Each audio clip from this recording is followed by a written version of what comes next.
चुनाव आयोग की प्रेस कॉन्फ्रेंस शुरू होने वाली है, जिसमें चुनाव आयोग लोकसभा चुनाव की तारीखों का ऐलान करेगा। कुछ देर बाद ही यह प्रेस कॉन्फ्रेंस शुरू हो रही है। मौजूदा लोकसभा का कार्यकाल 3 जून को समाप्त हो रहा है। ऐसे में तब तक नई सरकार का गठन जरूरी हो जाता है। सूत्रों के मुताबिक लोकसभा चुनाव 7 से 8 चरणों में हो सकते हैं और सूत्रों की माने तो 17वीं लोकसभा चुनाव के लिए इलेक्शन कमीशन की तैयारियां अंतिम चरण में है। और केवल लोकसभा चुनाव की नहीं बल्कि कई राज्यों के विधानसभा चुनावों की तारीखों का ऐलान भी साथ ही हो सकता है। और खबर यह है कि जम्मू कश्मीर में भी चुनाव की तारीखों का ऐलान लोकसभा चुनाव आयोग की तरफ से किया जा सकता है। लोकसभा चुनाव के साथ ये भी चुनाव हो सकते हैं। उधर केंद्रीय मंत्री प्रकाश जावड़ेकर ने कहा है कि किसी भी वक्त चुनाव की तारीखों का ऐलान हो सकता है। देश की जनता को ऐसी सरकार चाहिए जो उनकी सुरक्षा कर सके और वो सिर्फ नरेंद्र मोदी की सरकार कर सकती है। तो तमाम बयान भी आ रहे हैं। उमर अब्दुल्ला का बयान भी आया है, कुछ दूसरे नेताओं के बयान भी आए हैं, वो भी आपको दिखाएंगे। लेकिन इस वक्त की बड़ी खबर यही है कि बस थोड़ी देर में चुनाव आयोग की प्रेस कॉन्फ्रेंस शुरू होने वाली है। दिल्ली के विज्ञान भवन में हमारे संवाददाता भी वहां पर मौजूद हैं उस प्रेस कॉन्फ्रेंस को कवर करने के लिए, और हम सीधे लाइव आपको प्रेस कॉन्फ्रेंस दिखाएंगे। लेकिन अभी फिलहाल जो खबर है वो यही है कि लोकसभा चुनाव की तारीखों का ऐलान के साथ ही विधानसभा चुनाव की तारीखों का ऐलान होगा, और जैसे ही तारीखों का ऐलान होगा देश में आदर्श आचार संहिता लागू हो जाएगी। हमारे साथ कई जानकार भी हैं, उनसे इस बारे में हम बात करेंगे। और देखिए, तस्वीरें आनी शुरू हो गई हैं। मुख्य चुनाव आयुक्त सुनील अरोड़ा अपने 2 चुनाव आयुक्तों के साथ इस वक्त दिख रहे होंगे आपको, अशोक लवासा और सुशील चंद्रा के साथ। और ये प्रेस कॉन्फ्रेंस बस शुरू हो रही है। ये तस्वीरें आप देख सकते हैं, मुख्य चुनाव आयुक्त आ चुके हैं और प्रेस के मीडिया के सामने, और यह प्रेस कॉन्फ्रेंस शुरू होने जा रही है। लोकसभा चुनाव की तारीखों का ऐलान होने जा रहा है।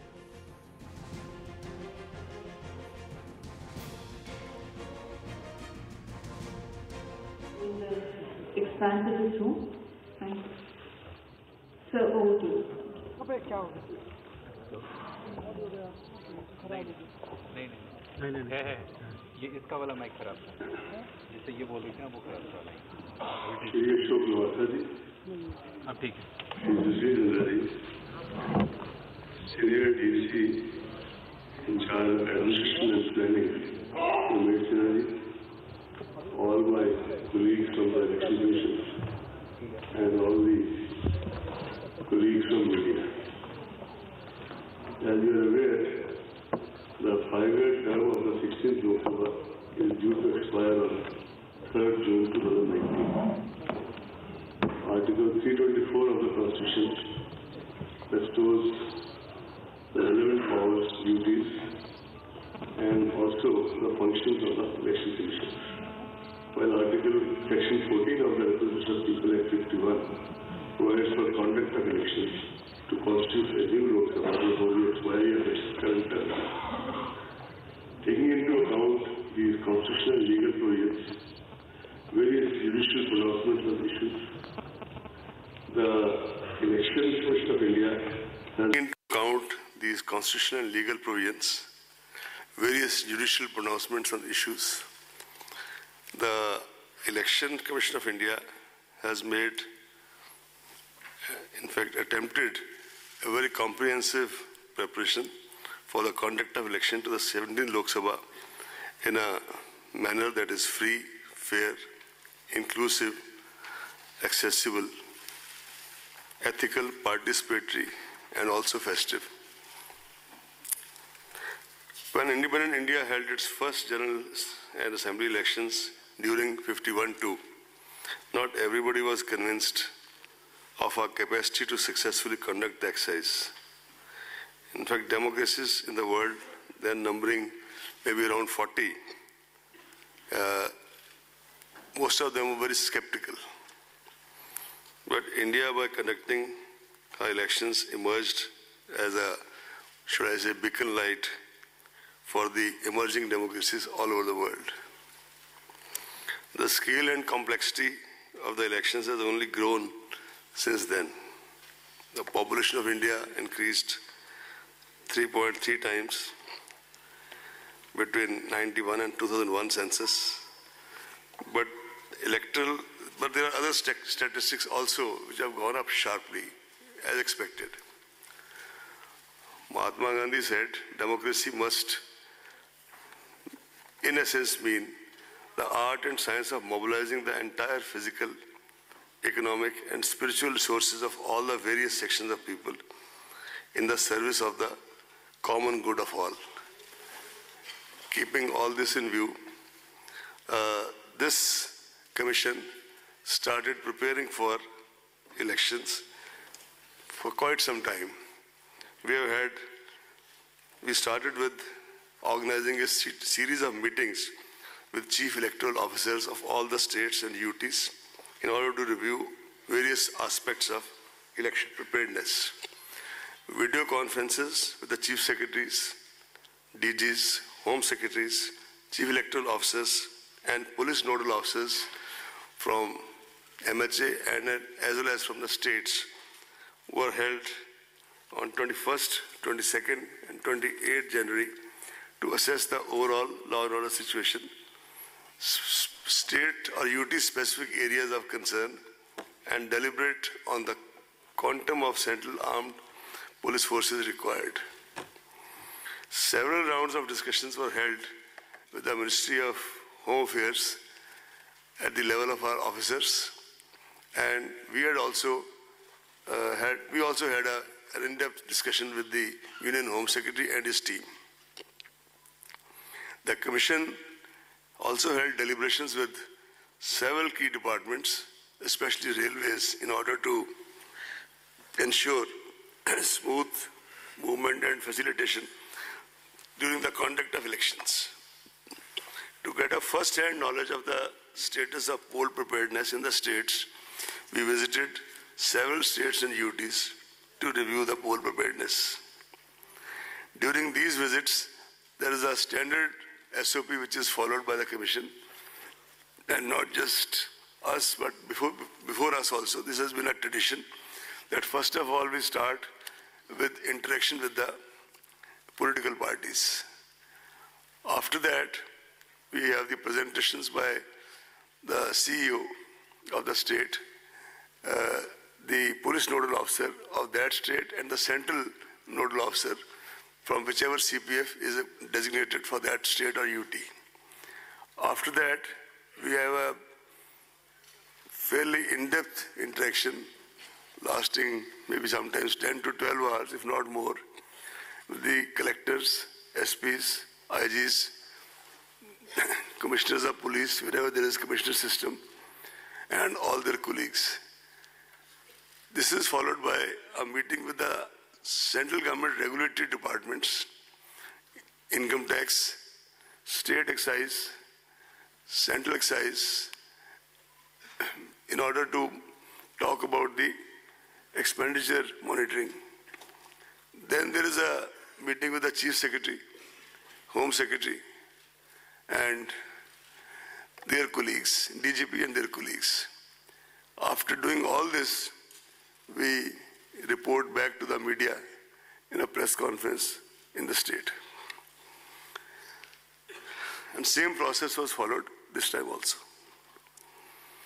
While finalizing poll dates, examination schedules of various state boards, CBSE, other relevant factors like various festivals, including festivals which have religious kind of bindings, for example, when people are fasting, etc. Harvest season in certain parts of the country, as well as the inputs obtained from the weather department, are also adequately factored in. In fact, behind the scenes, I would like to tell you that our colleagues, the senior deputy commissioner and all his colleagues, they have been slogging for maybe months together to work out all these things. They do every time. They have done this time also.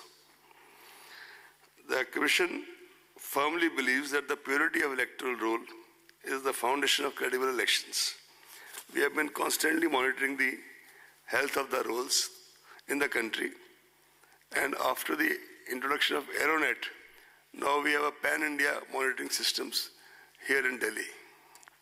The electoral rolls have been revised with reference to 11/2019 as qualifying date. Process of continuous updation shall continue till the last date of filing nominations. Total electorate in the final published roll would be in the vicinity of 900 million compared to 814.5 in 2014. This marks an increase of 84.3 million voters since 2014. There are 15 million voters in the age group of 18 to 19, 38,325 third gender others, 71,735 overseas electors, service electors more than 1.6 million, 99.36 electors have EPIC cards. 23 states and UTs have 100% EPIC coverage. The Commission continues to try the maximum coverage of EPIC still. In this direction, some major initiatives were taken. VVIP, Voter Verification and Information Program, launched to aid voters in checking their names in the rolls. Toll-free 1950 for checking names through SMS. Special camps organized for enrollment of eligible voters who are left out. No suo motu deletion of names after final publication of electoral roll is permitted. No deletion modification after 10 days of announcement of elections without prior approval of the Commission.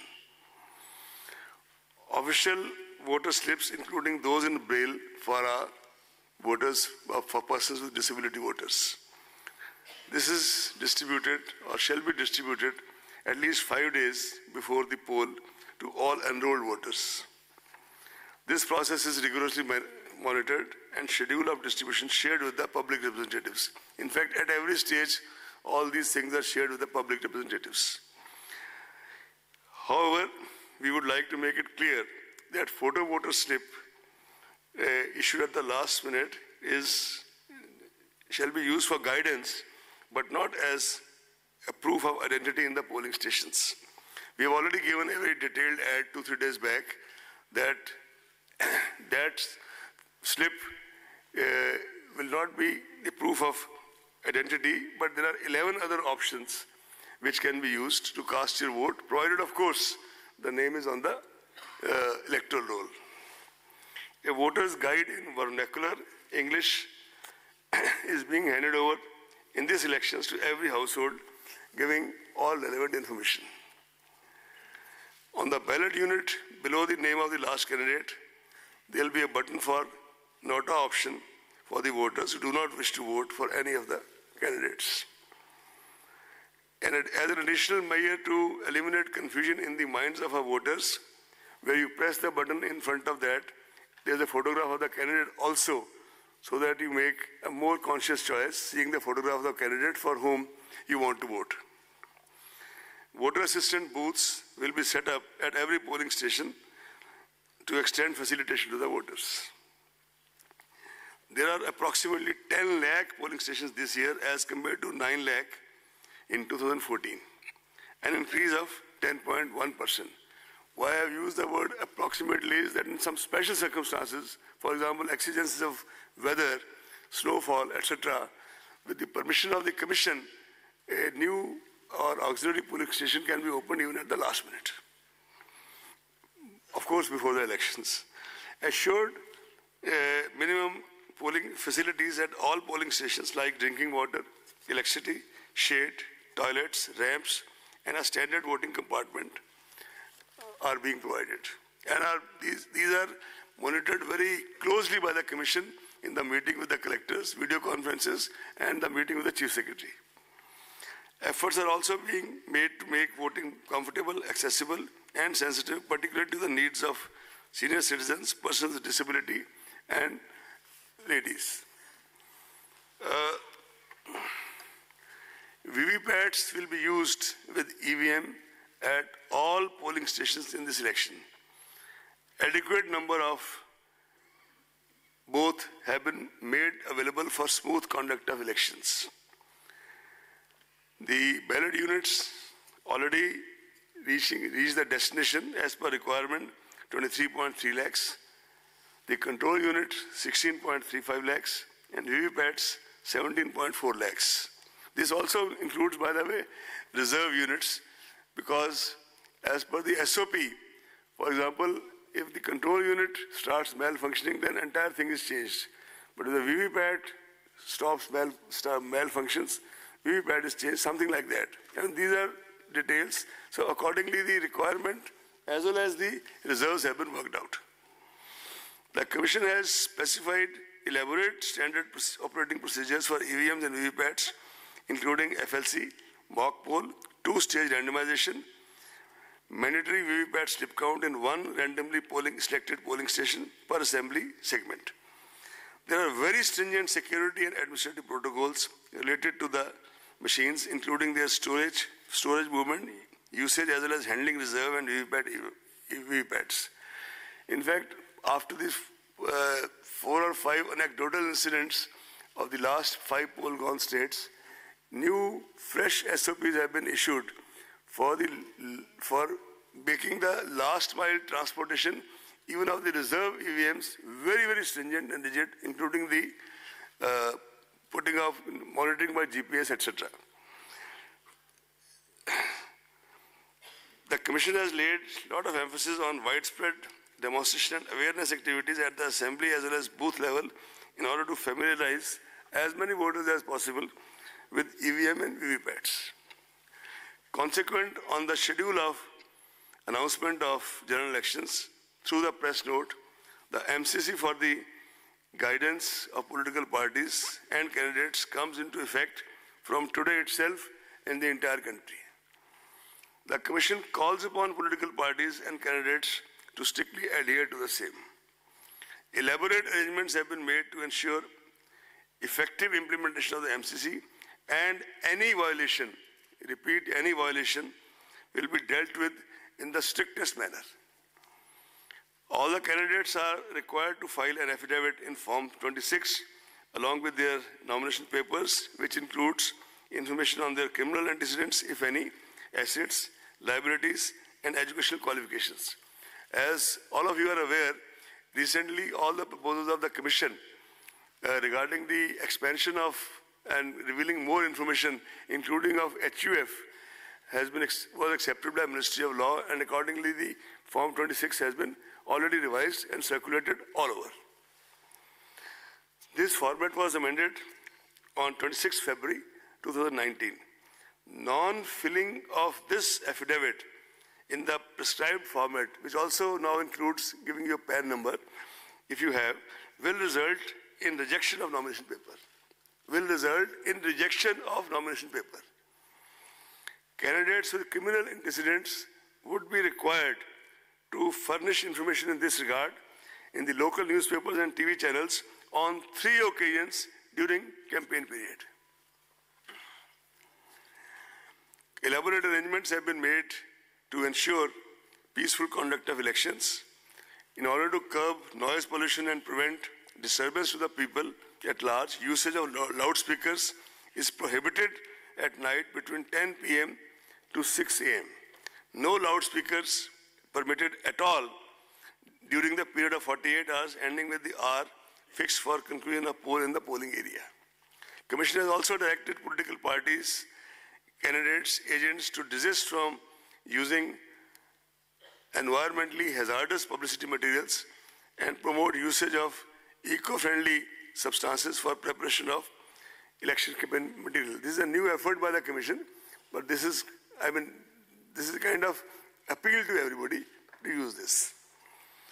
CAPF, Central Police Forces, are going to be deployed in large numbers, the numbers can't be discussed, to ensure free and fair elections well in advance for area domination, especially in areas which are very, very sensitive, route marches and patrolling to enhance confidence and reassure the voters. Targeted deployment of Central Forces in all expenditure-sensitive constituencies all over the country. They will also undertake special confidence-building measures through route patrolling and route marches in order to bolster especially the confidence of weaker sections of the society, weaker and more vulnerable sections of the society. Preventive measures are being taken by the district magistrates and police authorities to maintain law and order. Commission lays equal emphasis on sufficient deployment of video cameras, CCTVs and webcasting, especially at the critical and vulnerable polling booths. All critical events shall be videographed. Commission appoints sufficient number of general observers, police observers, expenditure observers, awareness observers and micro observers to closely monitor various stages of the election process. Control rooms and complaint monitoring systems are set up with 24 hours toll-free numbers. In fact, on the issue of central observers, this time Commission has taken a conscious decision that wherever required in those states or UTs which are expenditure sensitive and wherever there are major security issues, we would be sending special observers of sufficient seniority and experience and standing and stature to these places. I'll not be able to name the states because that's not something which kind of in advance level state like this, but we have all the information and we'll act accordingly. We also now have, by now, thanks to our IT and ICT wings, stringent monitoring of all critical events of the poll day using the state-of-art IT applications. This includes one of the most major, this is C-Vigil, which is an Android app which helps citizens to record any violation of Model Code of Conduct on the mobile and promptly send to election authorities for option. By the way, this was started on a trial basis during Karnataka elections in Bangalore under the direct supervision of the Commission and extended subsequently to all these 5 poll-gone states. In these 5 poll-gone states, almost 28,000 such complaints were received. A citizen can give his or her name and number, and the authority on the other end is duty-bound, no options, to report back within 100 minutes the action being taken, proposed to be taken, etc. If a particular complainant feels vulnerable or is making a complaint about, say, large cash transaction happening somewhere and doesn't want his or her name to be revealed, in that case, the Commission will get it published in the local newspapers so that he or she becomes aware of the action taken and her privacy also protected. This is a major tool of citizen empowerment, and it is really the experience of these 5 poll-gone states. We are really hopeful that now when it is used pan-India, it will kind of add another dimension to the empowerment of our citizens. We also have started a PWD app for persons with disability for registration, modification, as well as to ask for doorstep facilities and wheelchair on the day of poll.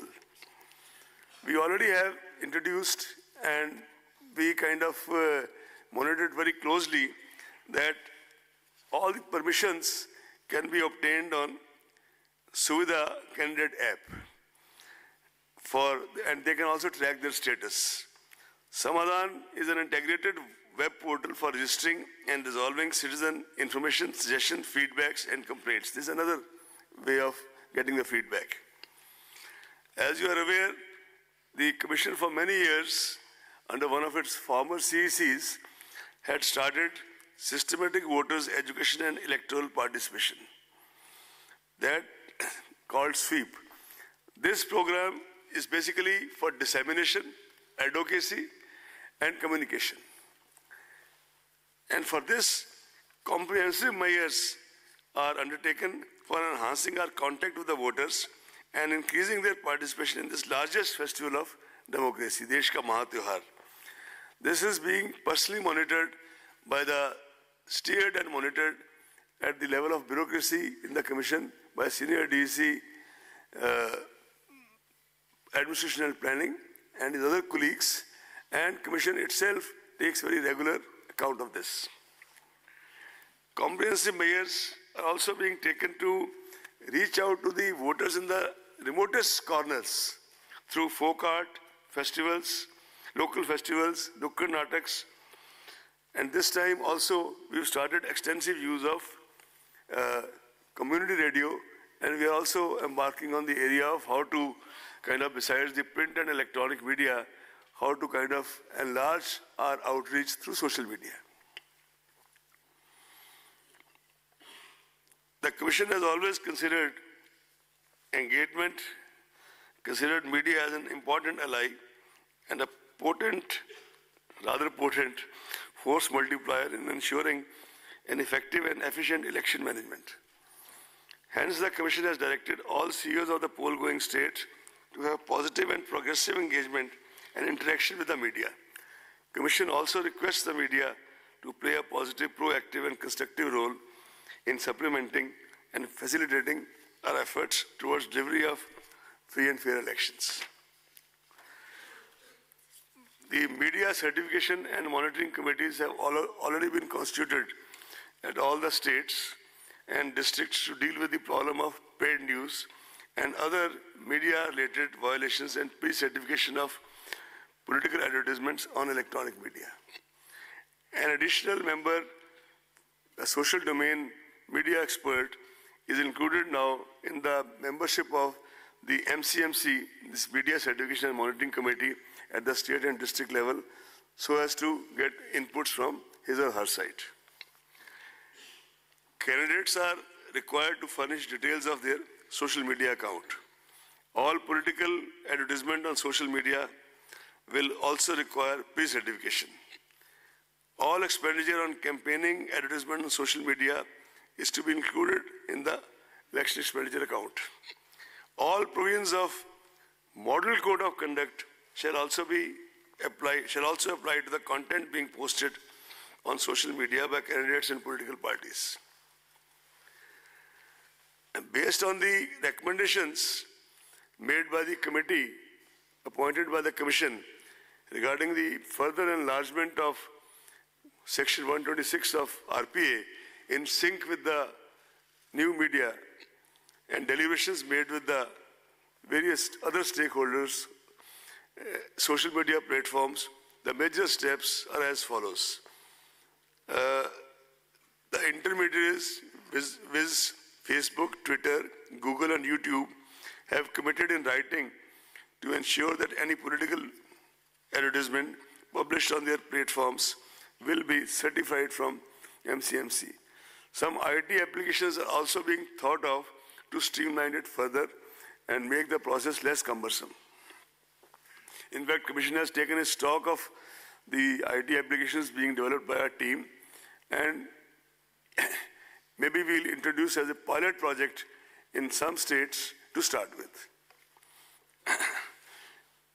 Google and FB have also announced verification of political advertisers and ad archives with reference to advertisement buying.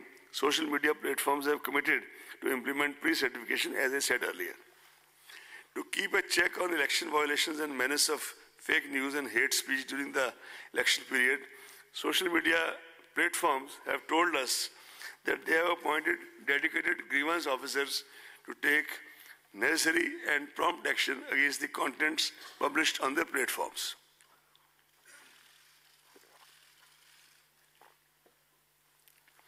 Social media platforms have committed to take action on any content reported by designated officers of ECI also, which violates various electoral laws. Internet and Mobile Association of India, in consultation with ECI, is formulating a set of code of ethics for intermediary online platforms. This is a work in progress. Now I will start reading what you all have been waiting for.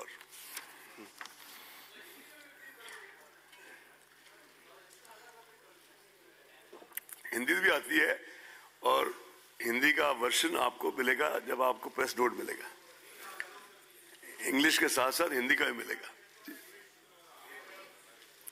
English के साथ साथ हिंदी का भी मिलेगा जी. हिंदुस्तानी सब आते हैं, ऐसी बात नहीं. Anyway,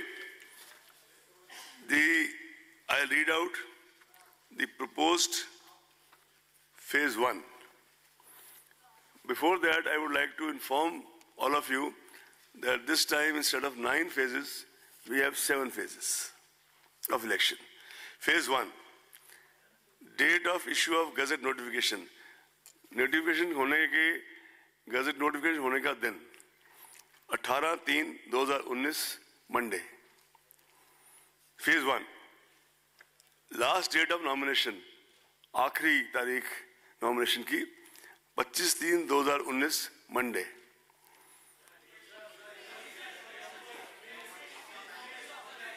Okay. Last date of nominations 25th March 2019 Monday. Date for scrutiny of nominations 26th March 2019 Tuesday. Last date for withdrawal of candidature 28th March Thursday. Date of poll first phase 11th April Thursday. Date of counting 23rd March Thursday. 23rd May 2019. Sorry. Or date before election shall be completed 27th May 2019. Phase 2. Date of issue of gazette notification 19th March. Last day of nomination 26th March. Date for scrutiny of nomination 27th March. Last date of withdrawal 29th March. Date of poll 18th April. Date of counting same 23rd May. Phase 3. Date of issue of notification 28th March. Last day of nomination 4th April. Date of scrutiny 5th April. Last date of withdrawal of candidature 8th April. Date of counting, of course, 23rd. Date of poll 18th April. No, we are sending you all this by, after I have read it through, you're getting it out by soft copy, almost right away.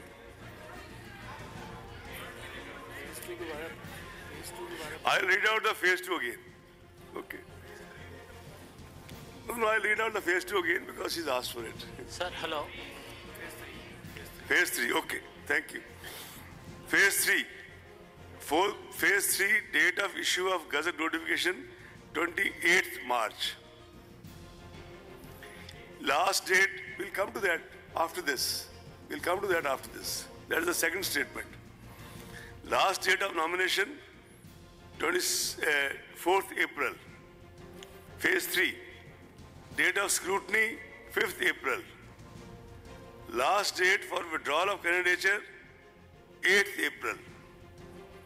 Date of counting 23rd May. Date of counting. Date of poll 23rd April.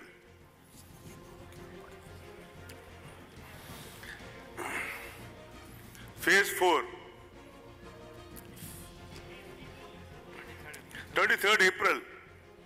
23rd April. Is it clear now? Phase 4. Date of issue of notification 2nd April. In fact, the most important are 2 dates that I can give you instead of giving you 7 dates. The date of poll 29th April. And the date of counting same. Phase 5. Date of issue of gazette notification 10th April. Date of poll 6th May. Phase 6. Date of issue of gazette notification 16th April. Date of poll 12th May. Phase 7. Date of issue of gazette notification 22nd April. Date of poll 19th May. And all,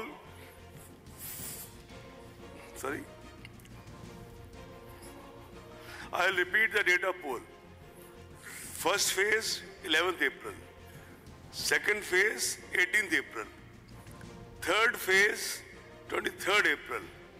Fourth phase, 29th April. Fifth phase, 6th May. Sixth phase, 12th May. Phase 7, 19th May.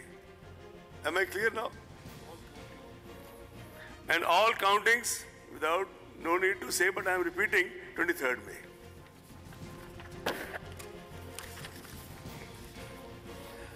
Now the Lok Sabha state-wise details if you want, or otherwise I'll just tell you that in phase 1, there are total 543 constituencies, as you are all aware. Phase 1 is 91. In 20 states, phase 1 is 91 in 20 states. Phase 2 is 97 in 13 states. Phase 3 is, phase 1 is 91 constituencies in 20 states. Is it clear? Phase 2 is 97 constituencies in 13 states. Is it clear? Phase 3 is 115 constituencies in 14 states. When I say states here, it also means states and UTs. Phase 4 is 71 constituencies in 9 states.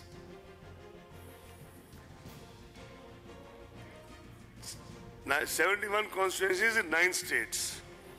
Phase 5 is 51 constituencies in 7 states. Phase 6 is 59 constituencies in 7 states. Phase 7 is 59 constituencies in 8 states. You want me to read it out once more? Phase 1, 91 constituencies, 20 states. Phase 2, 97 constituencies, 13 states. Phase 3, 115 constituencies, 14 states. Phase 4, 71 constituencies, 9 states. Phase 5, 51 constituencies, 7 states. Phase 6, 59 constituencies, 7 states. And Phase 7, 59 constituencies, 8 states.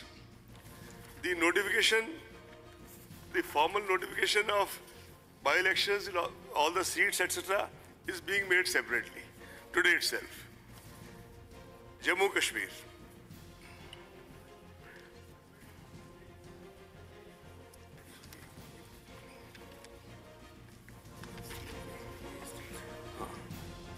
States going in single phase. Andhra, Arunachal. Before now reading further, it must be clear that there will be overlapping. Same state will be named maybe in 2 phases or 3 phases.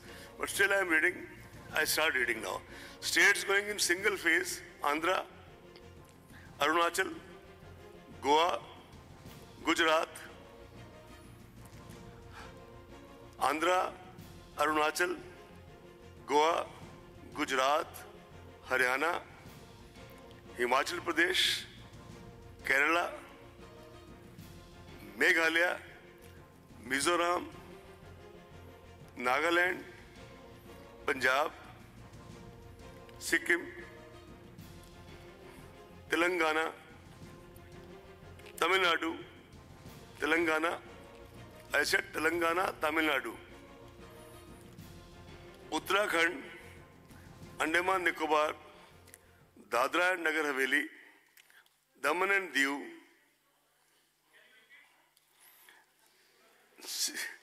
all right. You have waited for so long, I'll repeat. Tamil Nadu, Telangana, Uttarakhand, or you want me to repeat from the beginning? Andaman Nicobar, Dadra Nagar Haveli, Daman and Diu, Lakshadweep, Delhi, Pondicherry, Chandigarh. In all 22 states going in single phase. states undergoing 2 phases. Karnataka,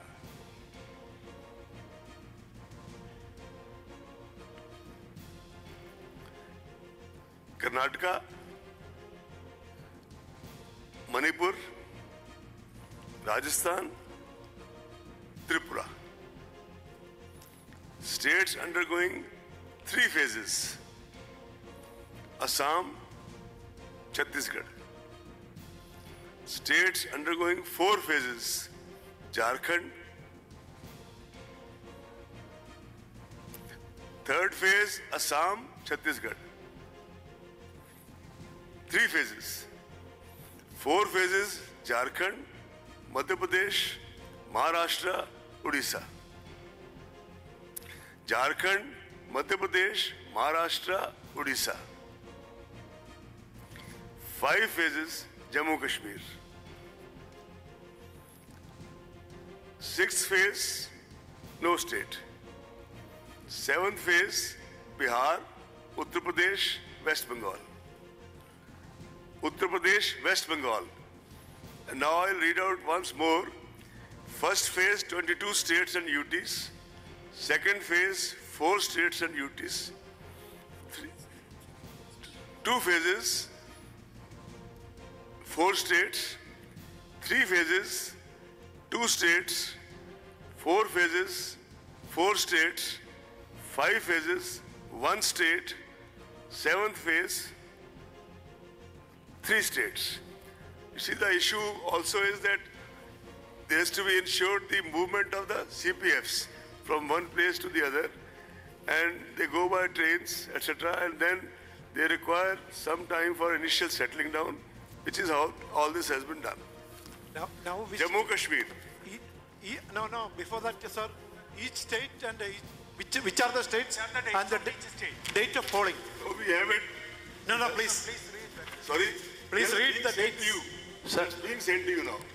No, what are the copy? Just now. Sir, 7 phases states? That's the most important basic information. Nobody knows. Like Andhra is going to be on which date? Phase 1, Andhra, all the 25 seats. Phase 1, 11th April. It has been said 4 or 5 times, I'll say it again. 11th April, 25. Now I'll read state-wise, please. Andhra, first, now I'm reading phase 1, right? 11th April. Andhra, 25. Arunachal, 2. Assam, 5. Bihar, 4. Andhra, 25. Arunachal, 2. Assam, 5. Bihar, 4. Chhattisgarh, 1. Jammu Kashmir, 2. Maharashtra, 7. Manipur, 1. Meghalaya, 2. Mizoram, 1.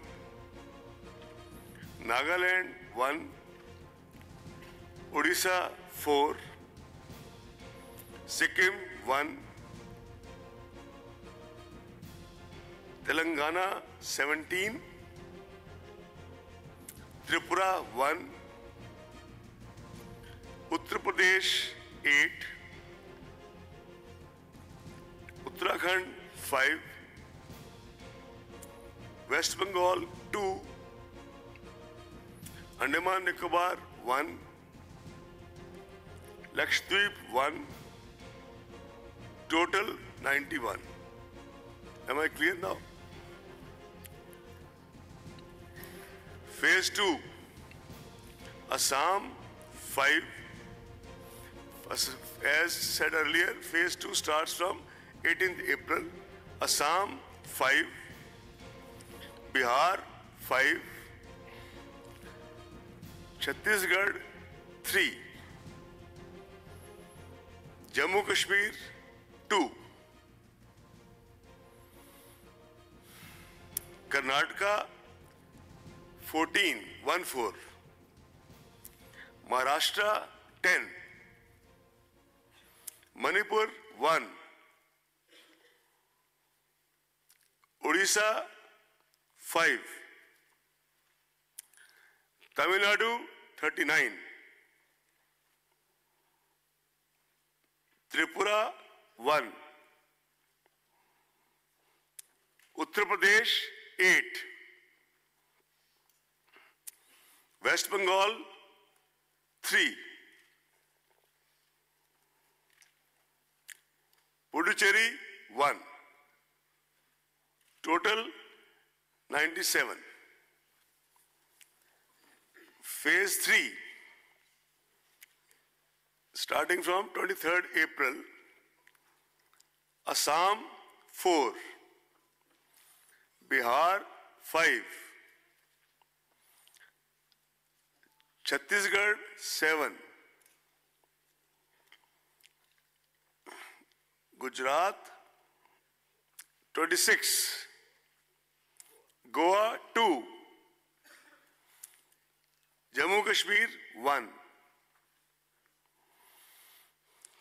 Karnataka 14, Kerala 20, Maharashtra 14, Odisha 6, UP Uttar Pradesh 10, West Bengal 5, Dadra and Nagar Haveli 1, Daman and Diu 1, total 115 spanning 14 states and UTs. Phase 4 starting 29th April. Bihar 5, Jammu Kashmir 1, Jharkhand 3, Madhya Pradesh 6, Maharashtra 17, Odisha 6, Rajasthan 13, Uttar Pradesh 13, West Bengal 5, 8. 5 was phase 3. 71 across 9 states. Phase 6. Phase 5, Phase 5, Bihar, 6th May, Bihar 5, Jammu Kashmir 2, Jharkhand 4, Madhya Pradesh 7, Rajasthan 12, Uttar Pradesh 14, West Bengal 7, total 51.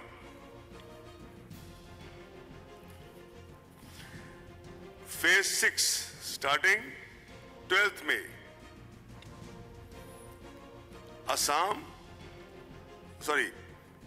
Bihar 8, Haryana 10, Jharkhand 4, Madhya Pradesh 8, Uttar Pradesh 14, West Bengal 8, National Capital Territory of Delhi 7, Phase 7 starting 19th May. Total Phase 6 59. Phase 7 starting 19th May.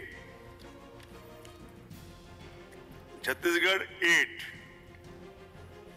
Bihar 8. not Chhattisgarh, Bihar, I stand corrected. Jharkhand 3, Madhya Pradesh 8, Rajasthan 13,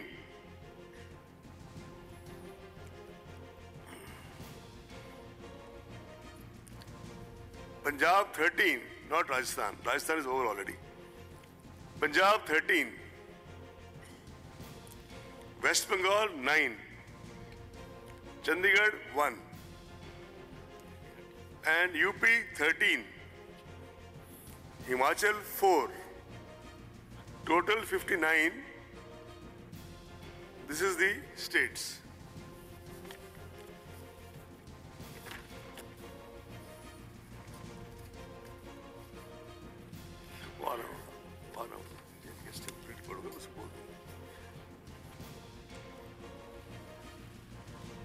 Sir, what about the Sorry? Sir? Assembly separately notification being issued. Sir, what about the Tamil Nadu states? 21 assembly seats are lying vacant. Do you have any decision have been taken? Decision has been taken and is being announced to the media. We'll take the questions. Let's finish first. When we issue you the soft copy, in that each constituency will also be mentioned. Okay. Jammu Kashmir.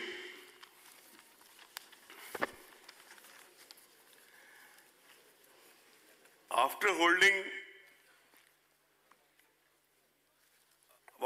elections in Jammu Kashmir, the Commission has been continuously assessing the prevailing situation in the state, requirement of central forces and other logistics for elections, requirement of the security for the candidates, and preparedness of the state for the election on key factors, including the recent developments. The Commission had conducted several rounds of review meetings with state administration of Jammu Kashmir, with MHA, including Home Secretary and his team. State government of Jammu Kashmir and the Union Home Ministry had sent detailed and specific inputs to the Commission regarding holding elections in the state.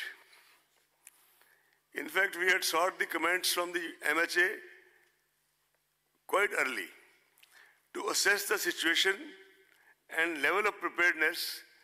Commission had recently visited J&K and had detailed meetings with all the political parties, important central and state agencies, district authorities, Chief Secretary, DGP, and others.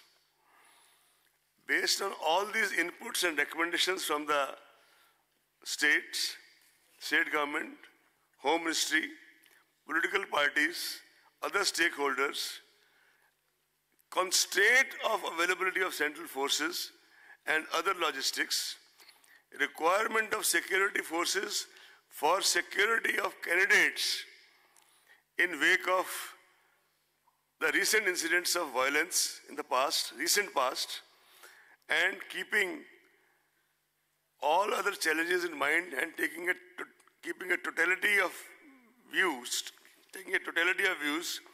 the Commission has decided at this stage to announce only schedule of the Parliament elections in Jammu Kashmir. The Commission will be regularly and on real-time basis monitoring the situation in Jammu Kashmir and continue to take inputs from all necessary quarters, and decision-taking holding legislative assemblies in Jammu Kashmir will be taken soon. The Commission has also decided for more effective monitoring to appoint 3 special observers for Jammu Kashmir. Shri Noor Mohammed, IAS of 77 batch retired, IAS 77 batch retired. Shri A.S. Gill, IPS 72 batch, who retired as DG CRPF and also served as IG in Jammu Kashmir, in CRPF, in charge of Jammu Kashmir from 95 to 97. Shri Vinod Jutshi, 82 batch, who has served in the Election Commission for almost 6 to 7 years, and I think most of you know him as it is. Shri Noor Muhammad ji has occupied various positions like Secretary National Disaster Management Authority, Member Secretary NCR Planning Board, Chief Electoral Advisor UNDP Kabul, International Election Commissioner Afghanistan in the 2005 Parliament elections, Deputy Election Commissioner of India, Uttar Pradesh, amongst other assignments. And Shri Gill, as I said, retired as DG CRPF. He remained DGP in Rajasthan, and he also was in Jammu Kashmir as IG CRPF from 95 to 97. Shri Jutsi he retired as Secretary Tourism, Government of India, and he remained in the Election Commission for a little over 7 years. These observers have been contacted by the Commission. They have kindly consented, and a meeting is scheduled by the Commission at 4 o'clock in the afternoon to go over the various modalities with the 3 honorable central observers. Sir, just one confusion, sir. Can I just finish? Yes. I'll just take.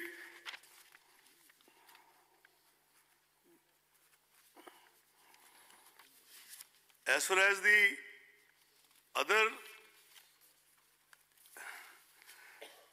Commission has also taken into account the fact that the tenure of legislative assemblies of states of Andhra Pradesh, Arunachal, Odisha and Sikkim will expire on 18th June, 1st June, 11th June and 27th May.